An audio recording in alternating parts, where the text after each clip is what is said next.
Welcome everybody. Thank you for joining us for another episode of the Business Basics series, sponsored by the Seoul District Business Association and Sussman and Shank, and also being produced by Flossin Media.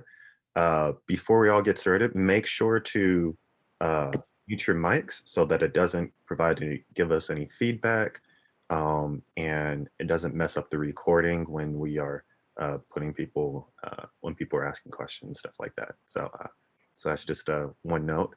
We'll be recording this, so it will be available at the probably later on today or tomorrow once the recording is finished, and it will be available on the website. And so we'll go ahead and have a few more people join, and we'll just mute their stuff. Okay, so for this is an ongoing business navigation and education series designed to help small business owners with the challenges of operating successful and profitable businesses. And I'm your host, I'm your moderator, Stephen Christian. I'm a local business owner as well. And so I know exactly what you all will be going through because I'm currently going through it as well. Today's presentation will last around, 60 minutes. With time for public comment and discussion at the end. If you have any questions throughout the presentation, please be sure to add them into the chat. And the chat button should be at the bottom if you're on a desktop or a laptop. And we'll be able to address those questions and comments and concerns when we get to them. Today's topic is working with the business partners and legal issues associated with financing your business, and is led by an expert presenter, Bryson Davis, who is an attorney at Sussman and Shank LLP. And Bryson regularly serves with the wide-ranging legal needs of businesses and nonprofits of all sizes and industries. Bryson's practice involves advising and representing for-profit and nonprofit clients in a broad range of business issues from formation to sale, and he often serves as external general counsel for his clients. His practice touches on mergers and acquisitions, business formation and maintenance, security offerings and sales, real estate transactions, contract drafting, employment advice, and regulatory compliance. In addition, he has specialized knowledge helping clients in the cannabis industry, working with professional licensing issues and handling administrative law matters. In addition to his legal practice, Bryson is committed to improving social and economic equity across the Northwest BIPOC communities. This commitment has led to Bryson's participation and leadership within several nonprofit organizations and community groups whose mission and purpose is focused on increasing equity, supporting diverse representation, and economic development. So, do me a great favor of welcoming Bryson. And for you, Bryson, go ahead and take it away. Woo, yay! Welcome. Thank you, Stephen. All right. And welcome, everybody. So I'm going to go ahead and share my screen.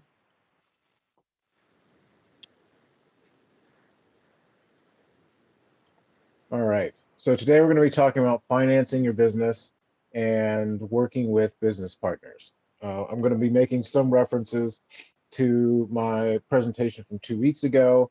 And so if there are questions that people have regarding those topics, you feel free to reach me after, and I can help walk you through those, or you can check out the previous video. But today we're going to be mainly focused on bringing in money for your business and managing and navigating working with other owners. So we'll start with financing.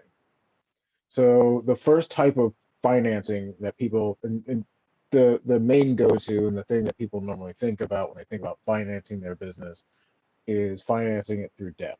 This is borrowing money from various different types of places in order to pay for things in the near term, and then paying that debt back over time.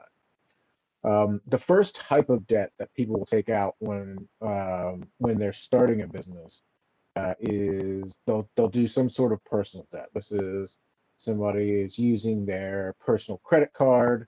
They take out a personal loan. Um, they borrow money from their friends or family. Uh, this is the most common way that people do take out debt to start a business. Um, when people do that, we talked in the last presentation about maintaining your liability protection when you're running your company, especially when you have an LLC, and keeping your personal finances separate from your business finances. So when you as a business owner use your money that you've borrowed from someplace else to help finance your business, make sure that you're documenting the money that you borrow and are using as a contribution from you to the company or as a subsequent loan from you to the company. That way it's not, you don't run into a case of you taking your funds and buying company assets with your funds. There's a documented separation between where your assets start and stop and the company's assets start and stop. Now, friends and family can often have the option to lend to you directly or lend to the company. Typically, you as the business owner will prefer that they lend to the company. That makes it so that if something goes wrong, something goes under, then their ability to any lender, whether it's your friends or family or a bank or whatever, they're lending to the company, and the company is well established, and you have a proper your liability shield in place. Any debt, any ability to recover stops at the company's assets. And so if you're not going well and your business goes under and you only have $10,000 worth of assets and you have $15,000 worth of debt, if everybody has lent to the company and you've done everything right, then you'll pay back the $10,000 to $15,000 of debt, and then the lenders will be basically on the hook to eat the 5,000. If on the other hand you haven't done things right, things aren't separated, or you took out the loan personally, then that extra $5,000 will be coming out of your pocket, or may come from the sale of your personal assets, and could follow you much longer. And so you as the business owner always prefer, when you have a legal entity set up that has liability protection, that loans go to the company. That being said, your friends and family, when they lend to you, have the exact opposite preference. They'd prefer to lend to you, because then even if you don't make it, you're still on the hook for paying them back. And so in a lot of these cases, the things that protect you as a business owner will often be counter to the interests of the people lending you the money. Likely, if you are starting a brand new company, this is the first time running the company, you don't have any operating history, especially if you don't have a lot of assets. You'll potentially need to personally guarantee the debt if you take out loans from a sophisticated lender. One thing to be aware of is some easy to get online loans, and some loans from companies such as your point of sale service provider and companies like that. Beware of those, because sometimes those terms aren't as favorable as you could get from nonprofit lenders or from traditional lenders, or from friends and family. And sometimes those loans also come, especially the ones that can tap, like from point of sale service providers that can tap directly into your revenue stream.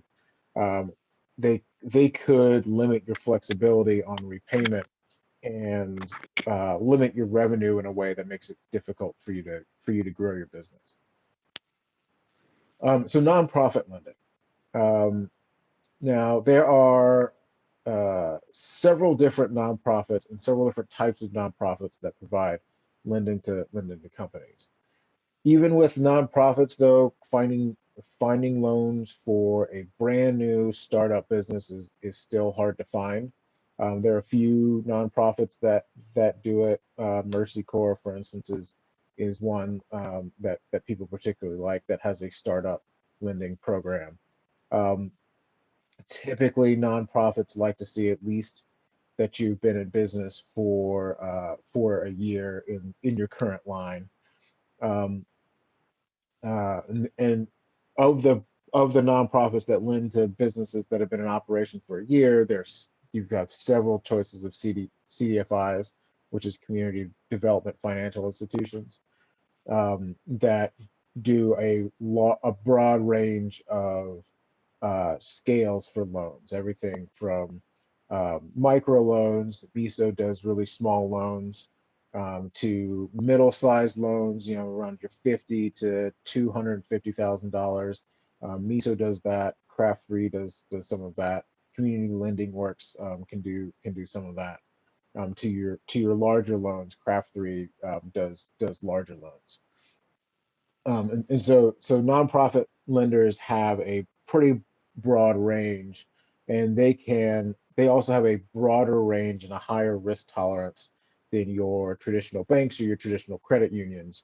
As the nonprofit lenders don't have to make a profit, and they typically have some sort of mission that they're serving, on top of the just transaction of lending.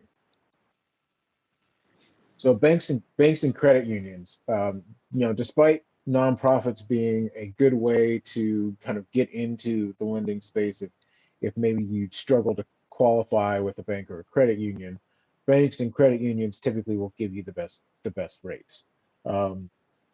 Though, as I just mentioned, these lenders will also be willing to take the least amount of risk. And they're often the least forgiving and least flexible if you start struggling to repay the loan. Some banks may even package your loan and sell it off to other banks as part of a packaged debt security. And so banks and credit unions are really good for established, well-run businesses that have a pattern and know what they're doing and things like that, and don't have serious concerns about potential down the road repayment issues, or kind of shaky business operations that they haven't quite got a hold of. Banks and credit unions are great choices for those companies.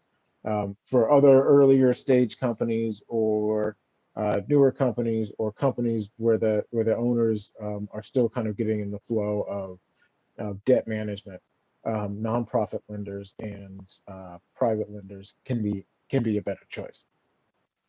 And so there are other private lenders. There are private individuals who they will build their own business lending portfolio. They may be just a wealthy individual who's looking to diversify their investments, or they may be another company in the same industry.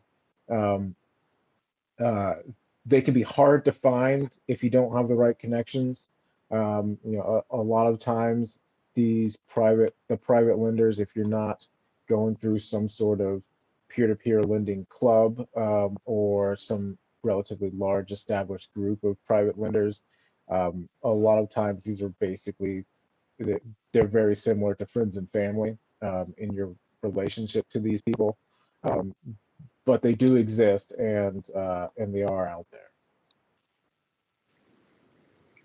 So equity is the other type of financing that businesses typically use in order to get money to run the company.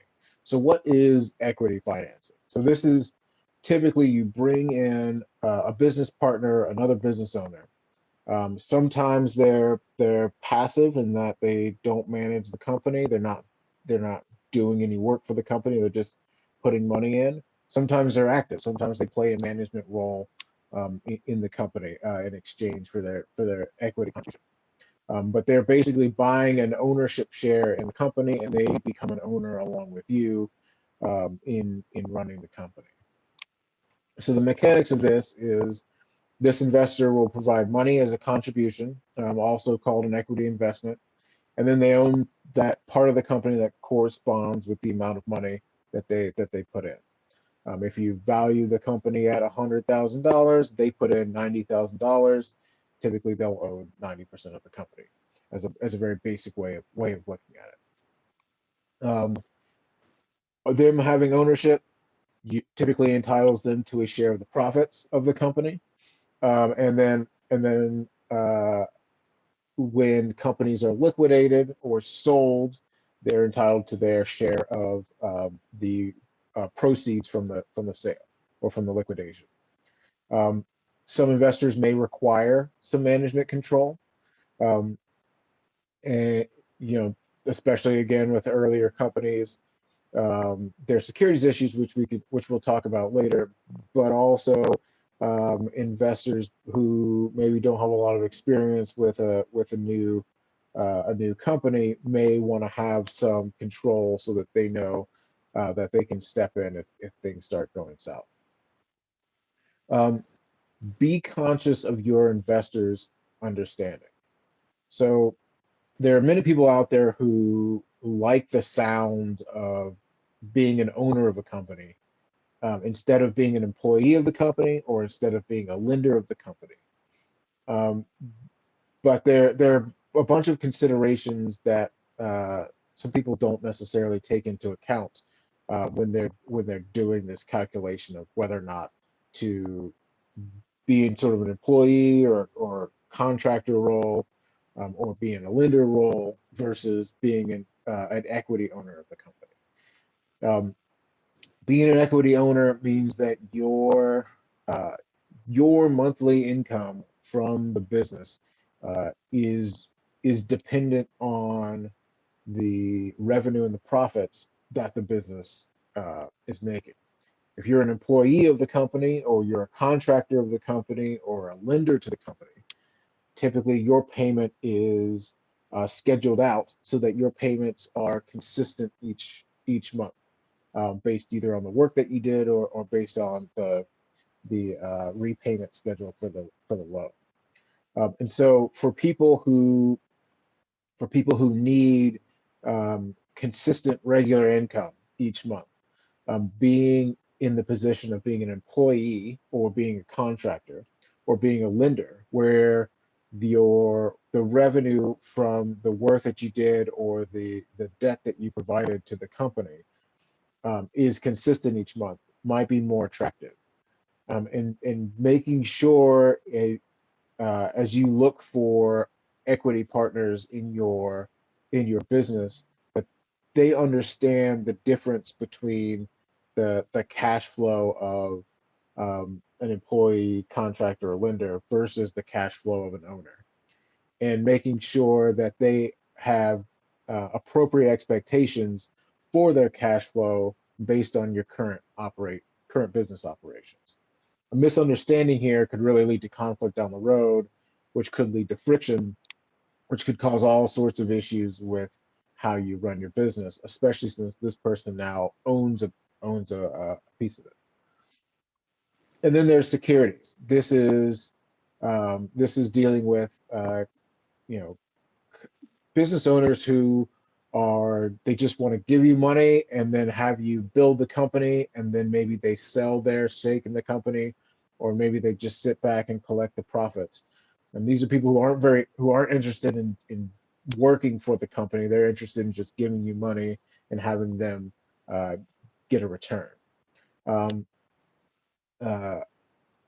If you want to avoid providing somebody with management control, but you still want to take their money in terms of equity, which has fewer repayment requirements and timeline restrictions than debt does, this may be a way to go. That being said, often for smaller companies, this is something that you want to avoid. And the key way to avoid it is providing that person with management control. Securities laws compliance is very complicated, very expensive, and one of the major reasons that companies will typically prefer debt financing over equity financing. So let's talk a little about working with business partners. So let's get some kind of terms out of the way. So as a business owner, you'll hear several different types of terms related to business owners. A member is an owner of an LLC. Some members may also be called managers, and managers basically serve as in a similar role as officers of a corporation. You have partners, which are owners of a partnership. This could be a general partnership or a limited partnership or a limited liability partnership, like we discussed in the last presentation. And within partners, you'll have limited partners and general partners. General partners have are joint and severally liable for the liabilities of the company, of the partnership. Limited partners are shielded from that liability. And typically, if you've got in sophisticated partnership structures, if you have a general partner, then the general partner is often some other entity that has liability protection, such as an LLC or a corporation. A shareholder is an owner of a corporation. They own shares in the corporation, shares of stock. You'll have voting shareholders who have a say in the various management decisions, who's on the board of directors, things like that. And you'll have non-voting shareholders who are effectively just passive investors who don't have a vote on various corporate issues. It looks like Mims has raised his hand. Mims, what's your question? Well, I wanted to know, and kind of going back to something you mentioned earlier. So if, let's say, a brother loaned you money to get the business started, and that money was, let's say, reflected the bulk of the funds needed to get it going. And your understanding was that your brother's loaning you that money personally, but there's nothing in writing.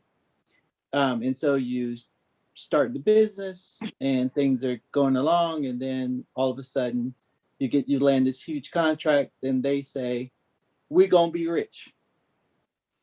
And so are there things to avoid a misunderstanding where your interpretation is that that money is being loaned to you personally so that you can invest in the business? Yeah, so there's several things that you can have here to sort of avoid conflicts in that sort of arena. The number one, and I can't stress this enough, and this is I talked about it in the previous presentation, and is the number one practice that every business owner should do, and that is write down and document your agreements with other people.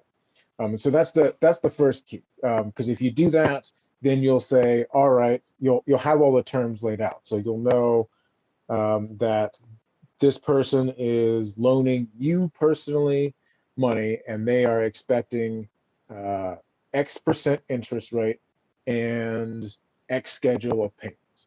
If you write that down, then everybody can sort of follow that trajectory, and their repayment won't be based on your future success. And it helps clarify that they are loaning you money, they're not investing in your business. If for some reason you have forgotten to write it down, or the transaction happened before you realized that you needed to write it down, that sort of thing, then what you should do is go back and write it down before you get to major inflection points, major potential conflict points. Even something as simple as sending them an email saying, you lent me this amount of money. This is my understanding of the terms. This is my understanding of that it was a loan, that you weren't buying into the business. Sending that out, having them acknowledge it, that can also be good document for what people owe to each other. If you kind of get to the point where you've gone past the point where you can't document it before you run into to a potential problem, that's when you can get into expensive conflicts, depending on how much the loan was for, and depending on what everybody's understanding of it is. Oftentimes, if you've got someone lending you money, it can be treated as a loan if it's being repaid regularly, and you're not recording that person as an owner of the business. One very good way to kind of shut down potential claims from that person, if you get into a situation where, say, you got a large contract, that contract had enough money and an upfront payment, paying that person off completely can be a way to uh, put them in a situation where it'll be difficult for them to cause a lot of issues.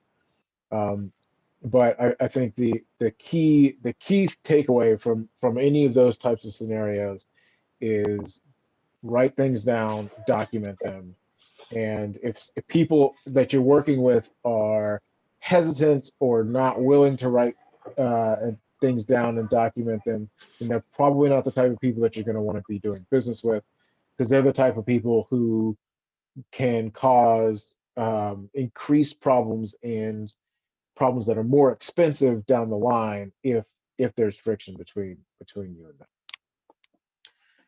All right. So the next piece. So your basic considerations when you're working with other people, and these are other owners, is the first is ownership percentages. How much does each person own? How much money is each person expected to contribute when they buy into the business? Sometimes people are contributing all of their contribution in cash up front. Sometimes people contribute money in over time with a promissory note that functions sort of like a loan. Um, and so the mechanics of that are things you have to work out. And then how much of the profits of the business do the owners get as a whole versus reinvestment into the company, and how much of those profits does each person who invested get? So those are one things that they have to consider. Second is decision making, your voting, and your authority of the various owners. So what kinds of decisions, purchases, contractual commitments can each person make without the other owners weighing in?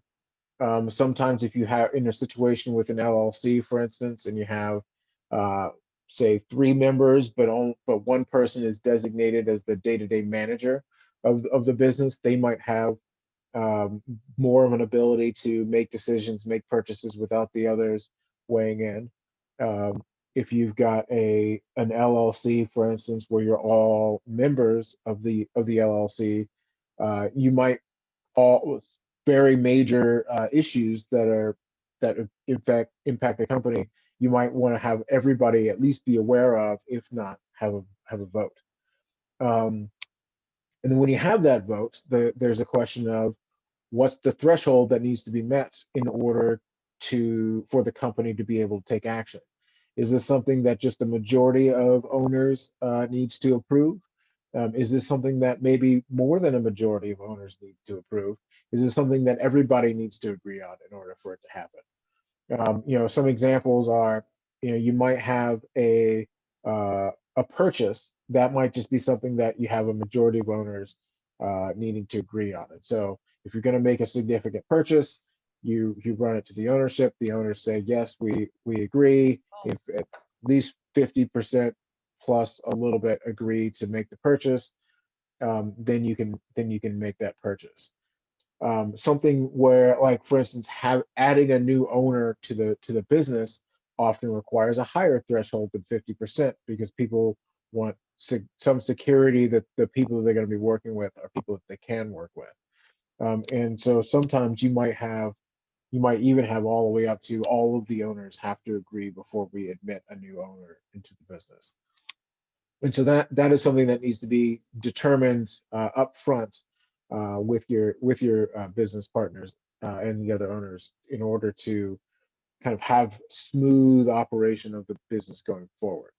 That's not to say that it can't be changed, but determining it and setting it out up front, again, setting it out in writing, helps to avoid the down the road conflicts, and the down the road conflicts that can be more expensive rather than the easier disputes that have clear resolutions. And then sort of what's each person's authority to bind the company. So, do you have the ability to commit the company to a cell phone contract? Do you have the ability to commit the company to a contract with your point of sale service provider? Do you have the ability to commit the company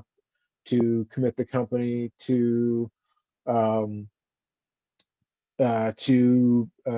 independent contractor agreement? All of those sorts of things. It's you want to lay out each person's authority and what they can and can't bind the company to. This may not completely shield you from somebody running off and making a decision that everybody else doesn't agree with, but it may provide you an easy and clear way to recover from that person if their actions cause damage to the company. And then the last thing is setting out the management tasks.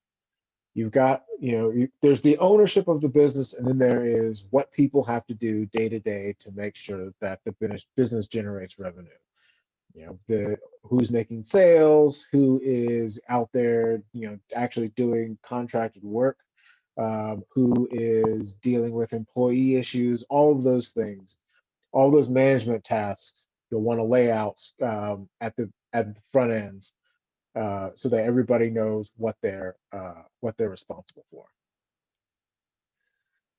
Some contingency considerations that you'll have working with business owners deal with issues that come up where that can cause friction between owners, or could cause a reason to buy owners out. So one very common thing, and it happens to many business owners who get into business, they get into business with friends or former colleagues, and you start the business and everybody's happy, everybody's on the same page, everybody's working towards the same goal. And then you get to a point in running your business where one owner wants to do one thing and the other owner wants to do another thing. And you're at a point where you can't agree on which way to go. This can lead to the production of the business kind of grinding to a halt while the business owners sort this out, especially if you have a business that has an ownership split of 50-50, where you will effectively need the owners to agree on what they're doing before things can get done. Typically, to avoid this, I often recommend having one of the owners be a majority owner. So if there is some sort of irreconcilable difference, one owner becomes the default manager, can make the decisions going forward while the two work out their issues, or negotiate some sort of buyout. I had a client that had an internet marketing company, and they did this where one was a 51% owner and one was a 49% owner. And when they hit friction between the two of them to the point where they couldn't agree on where to go, The 51% owner took control of the company while a buyout was being negotiated between the two owners, and that helps the company continue to operate, continue to generate revenue, and so you don't end up with a situation where your business is going dormant or maybe even dying because the owners are fighting. The business is able to keep functioning and still generate revenue and profits for all of the owners. And then another thing is to in upfront, and this you'll do in your organizational documents, your operating agreements, your shareholder agreements, things like that, is predetermine a procedure for resolution of these types of conflicts. If you run into this issue, predetermine that one owner has the ability to buy out the other owner, that kind of thing. So that if this comes up, you're not sitting there in a protracted litigation fight between owners. You can get right to the mechanisms of the mechanics of the contract and say, all right, we can agree.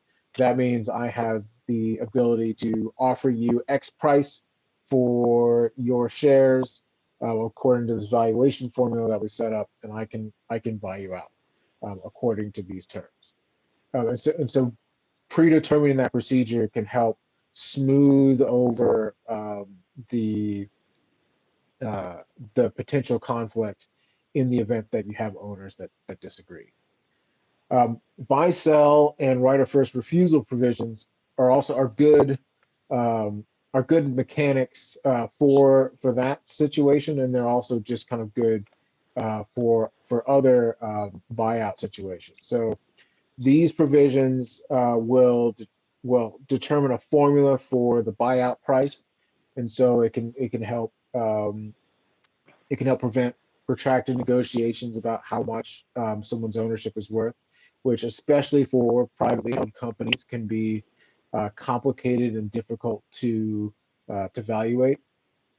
And then right of first refusal provisions can allow current owners the ability to buy an owner's share who's stepping away for whatever reason, and sort of prevent that owner from being able to sell their shares to somebody who the other owners may or may not know, may or may not be comfortable working with. The right of first refusal kind of gives the other owners the control over the other who is an owner of the business. So retirement and death are both situations where people lose their shares or no longer work in the company. Oftentimes, a good operating agreement will have share sale provisions and right of first refusal provisions that apply to retirement and apply to the death of an owner. That will help make it really mechanical how you go through that process.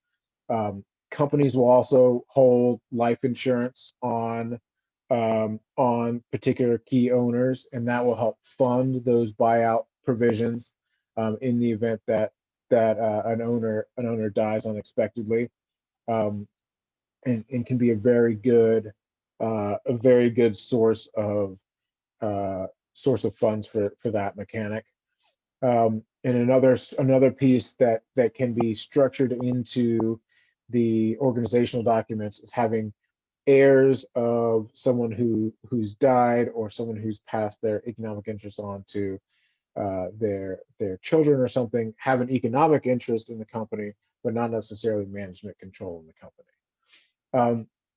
Divorce and bankruptcy is another contingency that you'll want to consider, because both can end up with somebody who is potentially somebody that the other owners very much do not want to have to work with as a co-owner, forcing their way into controlling the company. Good organizational documents will put in provisions that in the event a divorce occurs or a bankruptcy occurs, the status of the shares changes from, management, control, ownership to an economic interest, or it triggers a buyout, or it triggers a right of first refusal. Something to prevent unwanted owners from taking the owner who goes through that divorce, goes through that bankruptcy's shares. And then some advanced considerations are your tax classification. Is, given how people are working and operating business, is an S corporation or a partnership taxation structure better for you? Your tax allocation. It might make sense for one owner to be assigned a bunch of losses, and one owner to be assigned profits. How that allocation works will depend on the financial situation of various owners. And then kind of guaranteed payments and S corporation dividends, and effectively employee compensation for various owners. There are multiple ways to do it. Each entity structure has some quirks and mechanics that can adjust, especially the taxing structure of how these work. You'll want to work with your CPA to say, all right, this is our revenue, this is our situation as owners. What's going to make the most financial sense for us, given that. So securities, I mentioned it briefly when I talked about equity financing. Securities are a thing that most small business owners want to avoid, but they can be a good tool for more sophisticated companies when it comes to raising money for their business expansion. So what is a security? So this is stock in a corporation. It is also what's called an investment contract, which is where somebody is giving money to a company with the expectation of generating some sort of investment return through the work uh, of others. So the person who is investing money into the company is not doing work for the company. And this is also kind of not a predetermined scheduled payment like a loan. This is, I gave you $10,000 and I expect to get the profits from owning 10% of your company. This is along those lines. Some interests are can go either way as to whether or not they're considered a security. Being an owner of an LLC sometimes is a security, sometimes is not. If you're a manager for the LLC, that often makes it so it's not a security. If you're a passive investor and you don't have any management control over the LLC, you've just given your money to the LLC, then in that case, you probably did buy a security. Other things such as co-tenancy interests, fractional interest in real estate, the Howey test that's mentioned on the slide. You bought an orange grove that came with a management contract, and so there's all sorts of things that can blur the line between what's a security and what's not a security.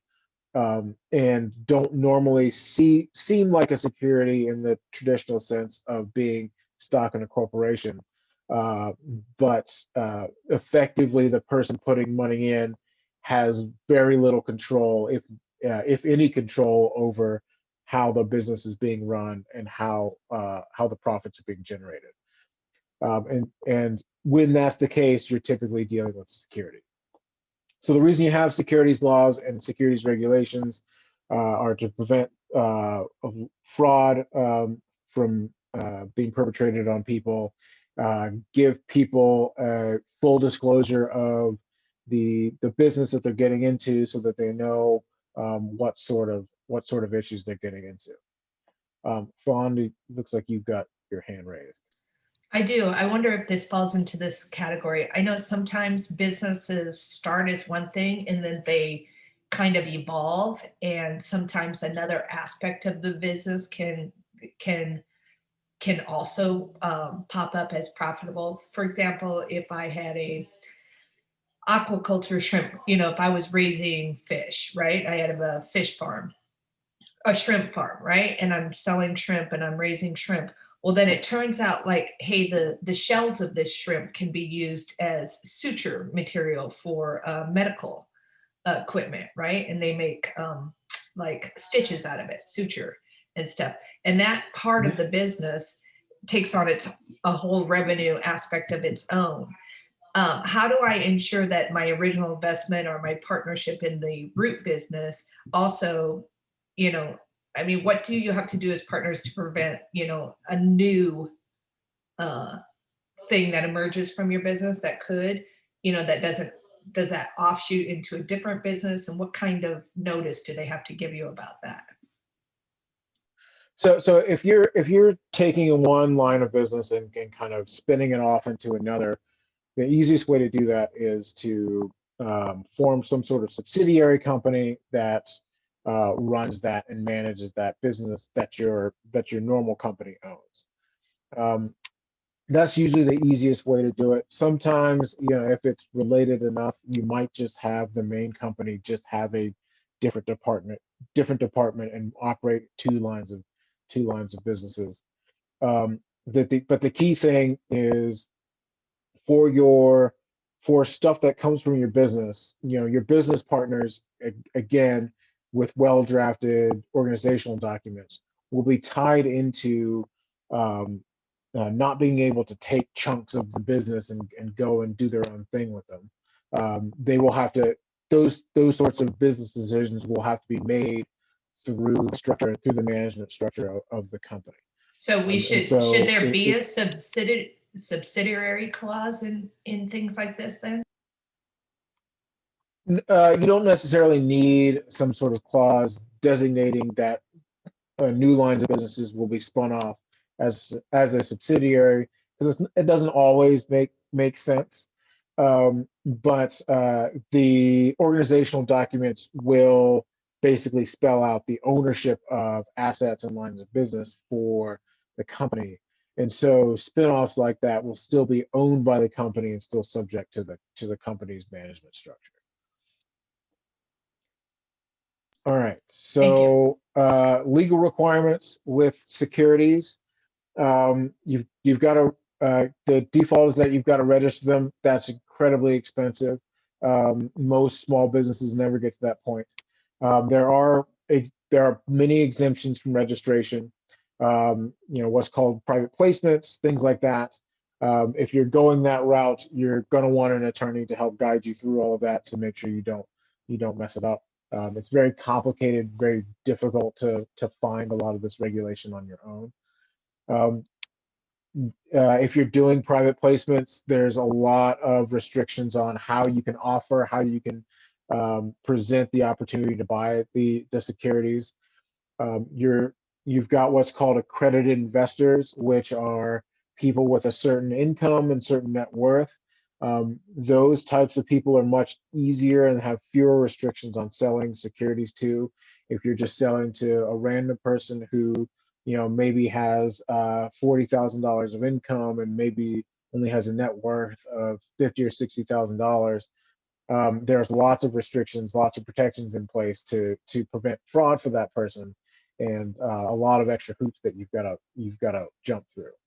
Typically, it's not worth it to sell to those types of investors because of the regulations, except through public offerings, which again are for much larger companies and companies that are much better capitalized.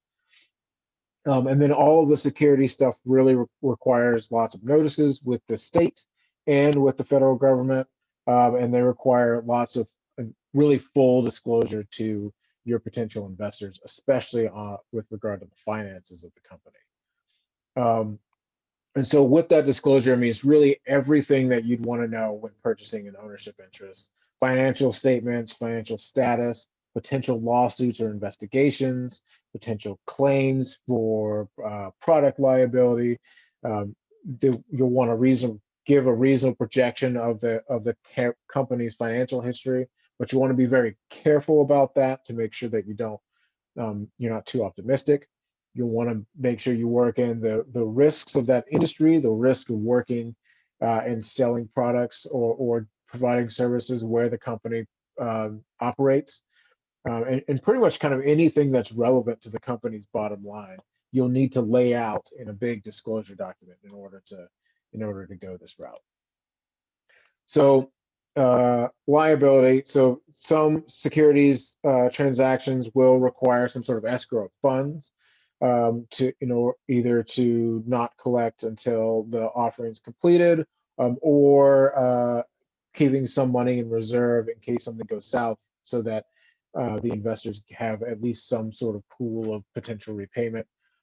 And then now as a business owner, you'll as you operate and get experience, you'll realize that some laws and some regulations, if you violate, the governing agency will maybe just send you a letter, give you the opportunity to correct what you're doing, that kind of thing. Some things are more serious and may have built-in fairly punitive fines. Securities laws are in the much more punitive range of laws if you violate. How serious are the consequences? You might need to repay an investor's entire investment. You might have penalties. You could be facing jail time if you violate certain securities laws, or create certain liability from what's deemed to be securities fraud. And the liability for violating securities issues can extend beyond just you as the business owner and beyond just the company to anybody who helped you sell the security. So if you get busted for securities fraud because you've been selling it to let's say people at your church, if you had your friend Jim, who's not an owner of the company, going out and getting people interested in buying shares in your company, Jim could also be liable for securities fraud if that's found to be the case. And so liability is pretty broad-reaching. It's very punitive, and it's again something you're going to really be careful of. So last thing is get professional assistance, especially as you get into the more complicated arenas. So CPA for all of your tax consequences. If you have multiple owners, or you have, or you're dealing with securities issues, or you have debt considerations, CPAs can help you kind of figure out how all of that works with the taxes for the owners, and how all of that can be best managed in terms of your revenue versus your costs. You could be paying, if you're in the wrong tax structure, you could be paying more in tax than you need to be paying. One common thing is people realizing that they can pay significantly less in tax if they're taxed as an S corporation versus being taxed as a partnership. But a CPA is going to help you go through your finances to help you determine what the best entity and taxing structure and things like that are for your business. Attorneys are really key to getting those organizational documents nailed down up front to help provide the mechanics for the management of the company for multiple owners. So this is, as I mentioned earlier, buy-sell provisions, your operating agreements, your what happens in the instance of a death or retirement, or if there's irreconcilable differences. Attorneys are very good at laying those out up front so that you've got a roadmap. And so if you hit an issue, you hopefully won't have to pay a different attorney a lot more money to deal some sort of litigation dispute. Attorneys can also help you navigate the myriad of securities issues if you're bringing on new equity owners. And then CPAs and attorneys are good for helping you evaluate loans. CPAs from the financial side, does this make sense with the financial flow of your business? Attorneys can help you review and understand the lending documents and also the restrictions on what you can do as your company with your company while you have outstanding debt. Attorneys can also help you document your loans to friends and family. If your friend's gonna lend you $10,000 to start your business, hiring an attorney to get that documented in a loan can be a good investment to make sure that you're not running into a situation like Mims described earlier, where people expect an equity interest when really what they have is a debt interest. All right. Are there any other questions about what I covered today?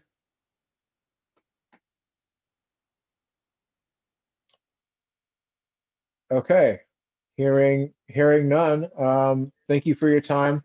My email is on this screen. If you have any further questions, feel free to reach out to me. I'd be happy to chat with you about your situation, and figure out what you need to do, what considerations you may need to make. If you would like help finding potential lenders, things like that, also let me know.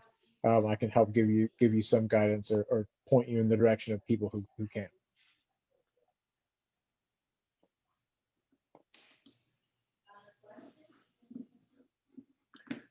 Okay. Yeah. Thank you very much, Bryson, for giving us that valuable knowledge and everything. And before we let you all go, make sure to put on your calendar. So this Business Basics series happens every 2 weeks, and it's going to be on Mondays. So it's going to be 2 weeks from now on Monday at 10 a.m. And so you could go to the Seoul District Business Association website event page to look at the schedule. And if you're listening to this presentation again, we'll be able to feel free to share it with others, and it'll be available on Flossom Media's TV YouTube channel. And also it's going to be on the Seoul District Business Association website, which is www.seouldistrictbiz.org. And if you have any other questions about the series or any ideas, feel free to contact them at 503-841-5032. And so again, I appreciate Bryson for his valuable time and the lovely information that he presented to us. And if there's any other questions, be sure to reach out to us. Stephen, I just want to correct. So the schedule is on the Seoul District Business Association's Facebook page. It's updated on the Facebook page. Okay. That's the best way to get real-time information on that, okay? Okay, yeah. So head over to the Seoul District Business Association Facebook page, and that will give you all the information that you need. Thanks, everybody. It's good to see you. Thank you. Or here.